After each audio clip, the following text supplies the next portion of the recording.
चाणक्य नीति आचार्य चाणक्यद्वारा लेखिएको एक प्रसिद्ध नीतिशास्त्र हो जसले जीवनलाई सफल, अनुशासित र सुखमय बनाउनको लागि व्यावहारिक ज्ञान र सिद्धान्तहरू प्रदान गर्दछ। म तपाईँहरूलाई चाणक्य नीतिका केही मुख्य र महत्त्वपूर्ण पक्षहरू नेपालीमा प्रस्तुत गराउनेछु। सफलताका लागि मुख्य सूत्रहरू। समयको महत्त्व। समयको सधैँ सही सदुपयोग गर्नुपर्छ।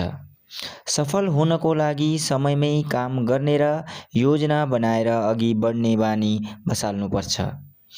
मेहनत। सफलताको एकमात्र साँचो मेहनत हो। कठिन परिश्रमबाट डराउने व्यक्ति कहिल्यै सफल हुन सक्दैन। गोपनीयता। आफ्नो मनको योजना वा भेद कसैलाई पनि सुनाउनु हुँदैन। काम पुरा नभएसम्म त्यसलाई गोप्य राखेर तन्मयताको साथमा पुरा गर्नुपर्छ। शिक्षा। शिक्षा सबैभन्दा राम्रो मित्र हो। शिक्षित व्यक्तिलाई सबै ठाउँमा सम्मान गरिन्छ।